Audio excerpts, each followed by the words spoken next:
What's up guys, and welcome back to another episode of La Liga Career Mode. This is episode number 38 and we're starting today's episode off with this. Oh, Jose! I mean, he loves a Wonderkid, but he's not going to take mine. Yeah, the January transfer window has just opened. We turned down a bid for Duarte in the last episode from Hertha, and I was also going to turn this one down as well. Yeah, I mean, I appreciate the offer, Jose. I do. It's a massive one, 58.2 mil, but he's one of our own. He's one of our own. Antonio. He's one of our own. No, he's going nowhere. 58.2 mil bid for VR. And, you know, sometimes like you might wonder why I don't block offers in FIFA career mode. I guess the main reason why is for realism, of course. But also because I find it quite interesting, you know. Unlike in Football Manager, if you turn down a bid for a player, like, they're not going to get unsettled, you know. As I mentioned before, FIFA career mode is a very streamlined game compared to FM. In FM, you know, you get major interest for one of your young talents from the likes of PSG or Juve, for example, and they'll probably get unsettled if they're at a club that's considered smaller in terms of stature than that club, for many reasons, you know, to play for a bigger team, to get a bigger contract, etc, etc, etc. So in Football Manager, VR might be sitting there thinking, you know, big bid from Roma, chance to work under Jose Mourinho, yeah, why not? But in this game, of course, players can't get unsettled, so there's no downside to blocking offers. But I think for me, it's mainly a realism thing. I like to see how big the offers are, and I do find it very intriguing as well, you know, seeing a player's valuation rise over time and how much clubs are willing to spend and what clubs do want to spend as well. Even so, for the first game of today's episode, Real Sociedad at home on the back of our 1-0 grind out win against Almeria, where Maximiano was our hero, saving that penalty in stoppage time. Goodness gracious, what a dramatic start to the game, and 24 minutes in, what a swing and what a sequence of events. Maximiano, man, I mean, the progression this guy's made since the start of the save has been incredible. Incredible stop, and then Duarte made amends for giving away the penalty against Almeria in the last game with a goal-saving block as well. Maximiano and Duarte keeping it at 0-0, and on the other end we come on the break, and I gotta say, for signings this season, I've been very happy with our main two, Unai Venfador and also Nico Williams, the former Bilbao boys. Williams, 5 in 19 for our speedy winger. He has been absolutely brilliant this year, and that goal right before the break put us into the dressing room leading by 1. And in the second half, 5 minutes after the restart, still leading by a goal. We grinded out a win against Almeria, but I wanted to win this game with a couple more goals a little bit more comfortably. 6 minutes after the restart, Antonio beats Elizondo with some brilliant skill. And it's a little bit of a lucky goal. Yeah, this does not go down as an assist for VR, if you're wondering. You know right now he's leading the way in the race for the assist title, aiming to win it for a 3rd straight year. But, oh man, I felt so bad about this, man. Why didn't I press X? Why didn't I release the ball? Brilliant skill to beat Elizondo, and I just ran into my man, and unfortunately it's not an assist, it's a deflection. VR can't claim it, but Venfador makes it 2. So the former Bilbao boys link up for our 2 goals in this game, and then a few minutes after, a chance to make it 3. And whilst I did not get the assist for him for that goal for Venfador, he does claim this one. Rolls it through to Monchu. He literally just came off the bench for the goal scorer, Venfador. It was so funny. That was like his first involvement in the play. What does he do? Ball rolls around the covering defender and squeezes it home for our 3rd. Granada 3, Sociedad 0. 2 quick fire goals in the second half. No doubt about it. Points in the bag. Chance to make it 4 in stoppage time. Pacheco off the bench, rolls it across, and who's there to turn it in? Backstick.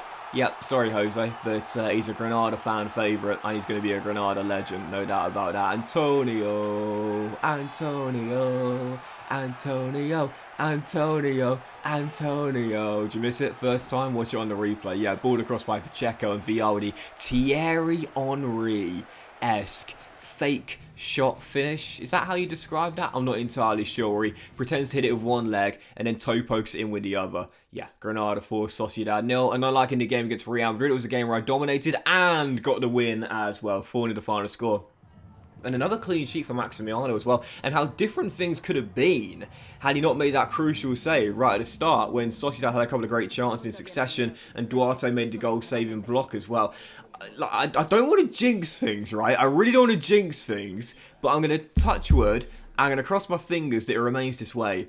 My defense has really picked up this year, and it's not due to a new signing. Our back four is the same, our goalkeeper is the same, but I can't put my finger on why. But at the moment, we're on course for our best defensive season to save, and it's really picked up. Maximiano has already got more clean sheets in the first half of the season than he had in the entirety of last year.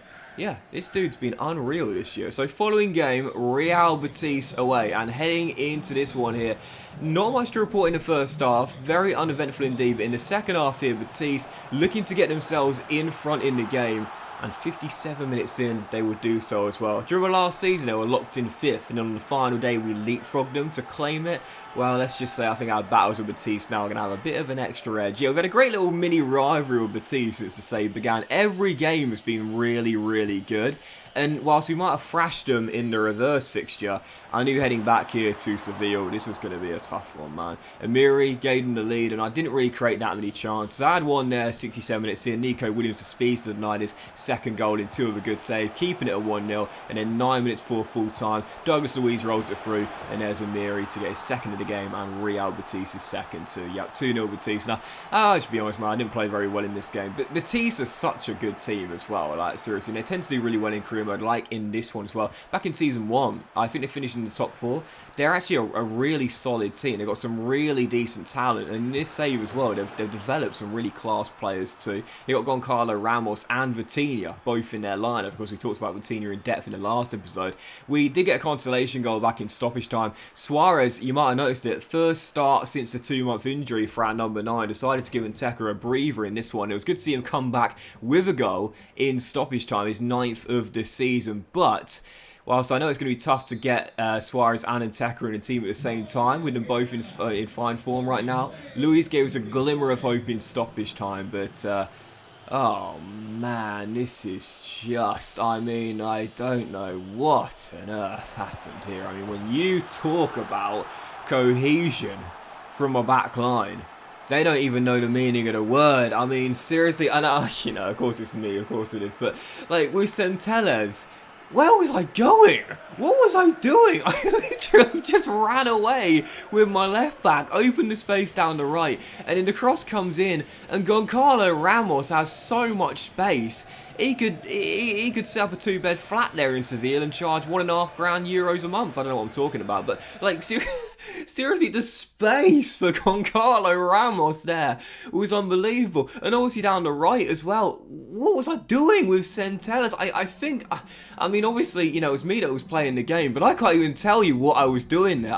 I guess the only thing I can imagine is I was trying to anticipate a cut-in, never happened, and that gave Centelles no time to recover down the right, and then in the middle, just parting like the Red Sea to allow Ramos so much space in the finish as well.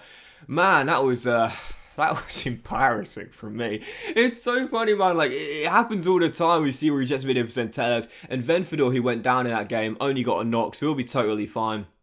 He'll miss this midweek cup game against Real Sociedad's B team in the Segunda Division, not playing at the training facilities like they do in real life, but instead at the Real Arena. But it's so funny that when those moments happen, because obviously, you know, when I'm playing the game, as I always say, like, you see the highlights completely fairly. I don't bias my highlights, like, you know, I don't sweep anything under the rug. When those moments happen, I always kind of like slump back in my chair and think, oh god, that's going to be embarrassing to show on YouTube for everyone to see, but even so, that was just terrible, man. Anyway, final game of today's episode on the back of the loss to Betis. A nice little run for Granada ended their away in Seville, now taking on Real Sociedad B. And over the past 2 seasons, we've been knocked out in a round of 32 of the Copa del Rey. The first round we enter both times. First by a Segunda Division side, our rivals Malaga, back in Season 1. Then last year knocked out by Villarreal. That was more acceptable, if you will. But now, Real Sociedad's reserve team. I was thinking, well, if we can't get through this, I think we'll just have to admit the cup is not our thing, right? Segunda Division side, and we thrashed their first team 4-0 a week ago. So, surely we're going to win this game, right? And I did still decide to start a lot of strong players, because I was thinking, I am not going to throw my backup side out there, get knocked out by Sociedad's B team and suffer the embarrassment of that. And we were 2-0 up in the first half. Ruben scored our first, wearing the armband in this game, and then Randy and Nteka bagged our second. Now, Sociedad B did score a goal with 21 minutes to go to make me a little bit nervous, but we held on for the 2-1 victory and made it through. Yep.